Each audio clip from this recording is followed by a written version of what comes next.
सर्वांना माझा जय भीम।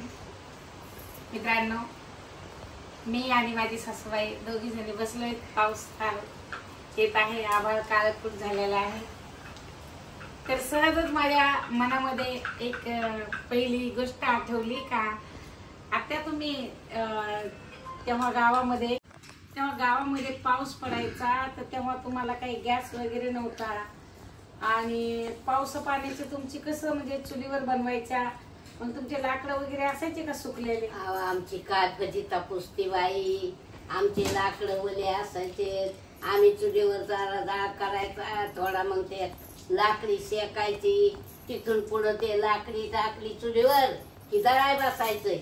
आमच्या फजिता फार कठीण होते बाई, इतक्या फजिता होत्या। ते लाकड चुलीवर ठेकले की आम्ही जाते बसावा दळायला। अच्छा, मग लेकरा पुरतं 2-3 किलो दळण झालं की ते लाकड पावा तपलेत का कसे, की लगेच चुलच्या तो की लगे भाकरी करायची, थोडी लेकराला भाजी करायची, नाही पुरलं की परत दळाय जायचं। आमच्या लय दैनी होते बाई, तेवढं नाही जर पीठ पुरलं की परत दळायचं, परत दळाय जायचं। तुम्ही एकत्र दळून कोण नव्हते आणि तुम्ही 10 किलो? आमच्या इथं दळायला कुठे एवढं हे होतं बाई, जोकत नव्हतं ना। अच्छा, लेकरं शाळेत जायचे, दळून आणाय कोण जाईल, एकला म्हातारा कामाला इकडं जाय, शेतात जाय, ढोर वासर आमची अशी दररोज दळायच्या का कधी कधी दळायचं? माय दररोज दळायचं, थोडं का व्हायना 2 किलो 3 किलो दळणच भाग आहे।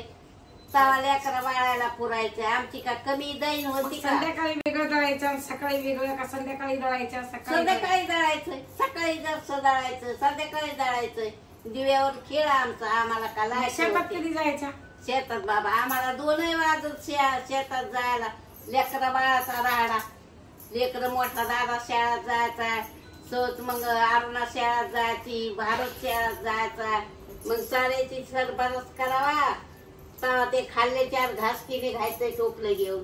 शेतात काही इकून तिकून भाजी पाला गवार काही आम्ही वावरात टाकीत होतच ना, हुरडा फाटा आम्हाला सर्व होतं, पण जाण्याला महत्व होत, टाइम व्हायचा। तर बघा आता यांचं पहिले कसं होतं ना, आताचे दिवस कसे आहेत। आता तर आपली बाई आल्याशिवाय कामवाली, आम्ही पहिले विचारतो कामवाली आली का, कारण किचन साफ पाहिजे तेव्हा आपण उठू शकतो आणि दूध ठेवलं की नंतर चहा बनवतो।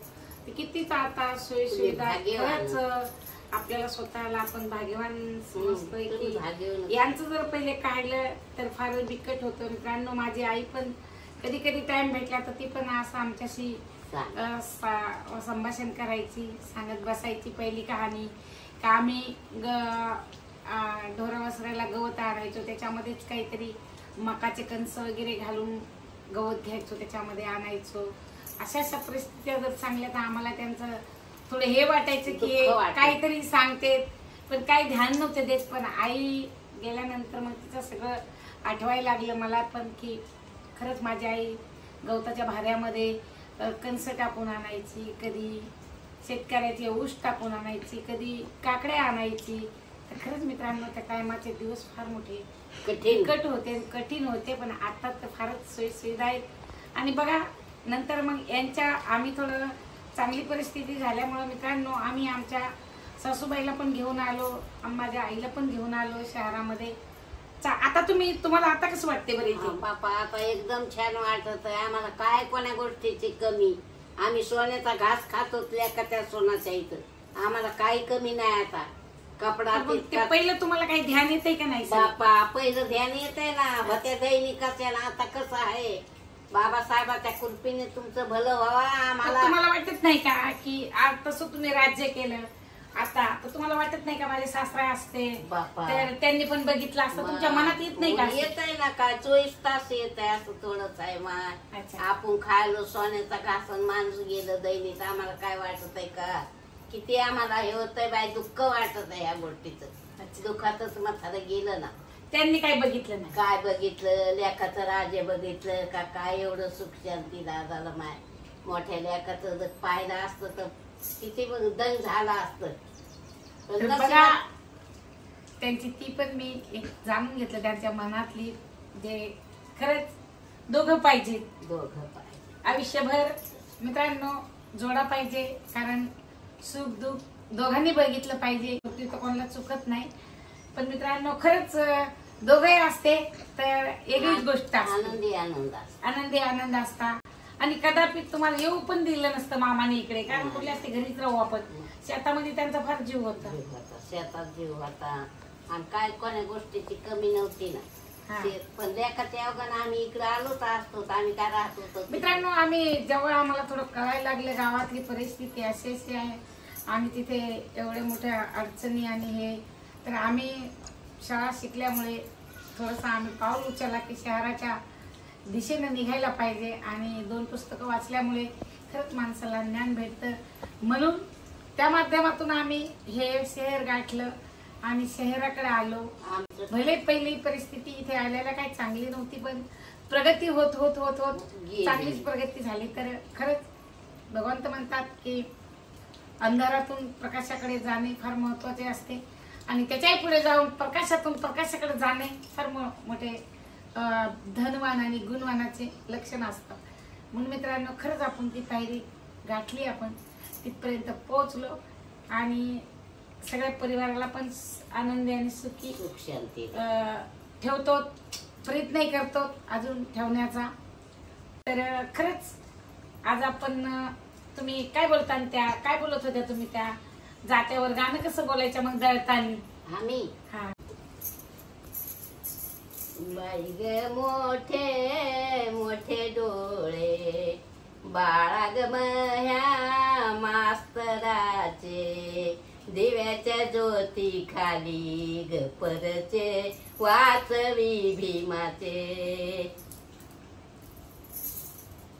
शाळात रे जायना बाळा, शाळाच कारडू येते, सुमिद बाळा मया रे वज तुला दप्तराच होत, आणि ही झाली तुला दीठ शाळी मंदी जाऊ जाऊ, उतरी ते लिंब लोन रे अक्षर तू हे पाहू पाहू. तर काय म्हणायचे गाणे परत? हे सर्व गाणे असे म्हणजे शाळेवर आणि मग असे म्हणायचे. बर, तर मग घरात किती माणसं होते? आमच्या घरात का बाय परिवार होता, एकत्र राहत होते का सगळे? एकत्रित राहत होतो. दळायला सुट्टी कोण तुम्हाला? ती लहान जाऊ बाजूवाली बर रुक्मिणा. बर, मग आम्ही दोघी तुम्ही जाऊ रोज का तुमच्या वाटेला दळण यायचं? बाय मग कोणी भाकरी कराय बसायच्या ना, आम्ही दोघी जाऊन दळाय बसायचंय, मध्ये जाऊन भाकरी कराय बसायचं. त्या काऊन नव्हत्या दळी? ते आम्ही लहान होतोच ना, आम्हाला मटकन दळायचं. अगं हो जात्या, मग दोघी जण जात्यावर दळाय जायचं. आम्ही दोघी दळी आणि त्या दोघे कोणी भाजी टाकी, कोणी भाकरी टाकी, 2 तवे चालत आमचा मोठा परिवार होता. बर, मग आता मग आम्ही मग मन जायचं अगं म्हणा ग गाणे, मग आम्ही गाणे म्हणित जात्यावर म्हणा गाणे. मग तुम्ही ते दळताना मग तुम्ही हे सर्व गाणे बोलताना आणि तुमच्या मुलावर बोलताना म्हणायचो गाणे बोलायच्या? मग ते दळण तुम्हाला उरकत असेल लवकर? तहाच व्हायचं, मग दळणाच्या नादातच गाणे म्हणायचे. अच्छा, लेकरावर मग एखादं तुम्ही काही याचे गीत जे नवीन गाणे येत होते, गाणे बोलत होतात जात्यावर, तर मग तुम्ही पिक्चरच्या पण चाली लावत होतात का? मग आम्हाला चट येत होत, बर पाहायला नव्हतं जात, पण आम्हाला सर्व येत होत ते पिक्चरचं. मग पिक्चर तुम्ही कधीच नव्हता पाहिला? नाही, पिक्चर पाहायचं थोडं रिकाम पण होतं बाई. गाणं होत होतं, ते गाणे तुम्हाला चाली बरोबर लावायच्या तुम्ही? मग आम्हाला चाल लावायच्या बरोबर. कुठली चाल होती मग ती? गावा गेलाय बाई गावा गेला येईना, अग बाळ ग काची महाराणी प्रीतीची जेवणा, असे गाणे होते आमचे. आता हे कुठली चाल आहे? चांदण्या रातात खूप खेळू ग मातीत. मग असे कधी बदलीत होते का गाणे? मामा आता कोणते मी आम्ही गळे म्हणित, एवढं झाला की एक गळा होता का 10 गळे जात्यावर होते. जिनाची मूड म्हणित होतो जात्यावर जायचं ते. असे गळेच लोक आम्ही दोघी जात्यावर बसलो तर पाठीमाग लोक घागरी टेकून आमचे गाणे ऐकत होते. एवढे आम्ही पाण्याला चालला पाण्याला चालले ना आडावर, हा. तर लोक म्हणते ह्याचे गाणे ऐकायचे जास्त बसा. बरं. पाठीमाग लोक बसत होते. बरं बोला मग कुठलं गाणं होतं बरं? पिहरण लागली गवार बऱ्यान लाखाची, पुढती फन गे बापाची माग रासनी बाई लेकाची. पिहरण ग लागली गवार बऱ्याला, पिहरण ग लागली गवार बऱ्यात आधी. म्हणजे ठीक आहे. पिहरण चालली पिहरण चालली, बाळामया ग सरदाराची, बाळामया सरदाराची. तर मित्रांनो बघा, खरंच फार मोठे गंमत त्यांच्या आज ऐकली मी त्यांच्यातून, त्यांच्या वाणीमधून. आणि खरंच खरोखर त्यांची तशी हाल अपेक्षा व्हायच्या, परंतु तरी ते लोक खुश राहायचे. तर खुश तुम्ही एवढा पाऊस आला तर खुश राहायचा? आम्हाला आनंद व्हायचा. अच्छा. असा पाणी पडला तर आम्ही खुश व्हायचो. हा. नदीला पूर यायचा तर आम्हाला आनंद व्हायचा. ते ढोरा वासराला पाणी होईल, बरा पाणी पडला आम्ही खुश व्हायचो. बरं. एवढा पाणी, असा पाणी यायचा तर नदीला पूर यायचा, आम्ही पार पार घंटा घंटा तिकडे अडकून बसायचो. बरोबर. पण आम्ही खुश व्हायचो. अच्छा. एवढा पाणी पडायचा. हा. म्हणजे आमचे माल इतके यायचे सुंदर, हा. कापूस यायचा भारी, मूग यायचा, आम्ही ते पाहून आनंदी आनंद व्हायचो. अच्छा. दंगैदन आम्हाला काहीच वाटत नव्हतं. आमच्या नाही लाकड चेतले तर आम्हाला खुश राहत नाही. आम्ही आनंदून जात आहेत पाऊस पडला की. पण दैन तुमची कशी लाकडं चूल पेटत नव्हती तेव्हा? तशीच जाईन, पण अमृत पडल्यावर आणि वाजाय आम्हाला पाऊस पडला तर. पाऊस पडल्यावर मग खुश वाजाय. त्या लाकडाचं काय आज नाही उद्याच येते, पण पाणी पडलं तर आम्ही दंगायदंग व्हावा. बरं. बाई धानाला किती आधार झाला. एवढं भारी ढोरा वासरांना सगळ्याला, ढोरा वासरायला आमची आम्ही लय आनंदी आनंद होत होतो. माल आमचे इतके माल यायचे, तुम्हाला काय सांगावं, तुम्हाला काय माहिती. आता तुम्हाला मालायचं पाहायचं तर तुम्ही इकडं आनंदी आनंद आहे तुमचा इकडं. तर मित्रांनो बघा, हे लोक तिथं पण तसे खुश होते. म्हणजे पावसाचं खरंच कौतुक करावं तेवढं कमी आहे. निसर्ग इकडे जरी पडला तर मी तिकडचे अजून मला लक्षात आहे की माझी आजी पण सांगायची ना की पाऊस पडला बरं बरं झालं, मेघराजा पडला, मेघराजा आला. म्हणजे मेघराजाची फार कौतुक करायची माझी आजी, फार म्हणजे हे होती ती. तर मित्रांनो मग जेव्हा मी माझं लग्न झालं तेव्हा मी 13 वर्षाचीच होती. मी 7वीलाच माझं लग्न केलं, 7व्या वर्गात असताना. तर तेव्हा म्हणजे माझ्या चुलत बहिणीचं लग्न होत होतं. त्याबरोबर माझ्या वडिलांनी माझ्या आईने माझं करून दिलं. त्याच लग्नामध्ये लग्न दोघ्या बहिणीचे, चुलत बहिणीचं माझं एकच मांडवात केलं आणि मला आत्याच्याच घरी दिलं. तर मित्रांनो मी जेव्हा गेली यांच्या घरी तर तेव्हा यांचा म्हणजे हे होतं, बैलगाडी, बैल होते, बैल 2 होते. आणि मग आमचे माझे मिस्टर तेव्हा काय आम्ही दोघं एकमेकाला बोलत होतो, तसं आत्या मामाचीच पोरं होतो, पण एवढे काही हे नाही. तर मग मी सांगितलं की त्यांनी एकदा बैलाला जोरात मारलं आणि त्यांनी काहीतरी धनाचा घास खाल्ल्यामुळे तर मारले, 2-4 फटके मारले त्याला. बाबूशा तर निसता त्यांनी तिकडनं हात जरी मारली, बाबूशा म्हणलं की बैल असं बिचारा असं इकडे तिकडे बघायचा. मी म्हणलं बापरे, पोरग तर फारच बैलाला मारायले. म्हणजे माझ्या मी मिस्टरांना बोलले तेव्हा, हे पोरग तर काय बैलाला मारायला हे सारखंच. आणि बाबूशा हौशा, बाबूशा हौशा त्या बैलाचे नाव होते, पण हे नाव घ्यायचे त्यांचं. तेव्हा ते पण लहानच होते, माझे मिस्टर 10वीलाच होते तेव्हा ते. तर मग मी घरी आले, मग आत्याला सांगितलं, मी शेतात गेली होती भाकरी घेऊन. मी आत्याला सांगितलं, म्हणलं आत्या या पोरानं लय बैलाला मारलं.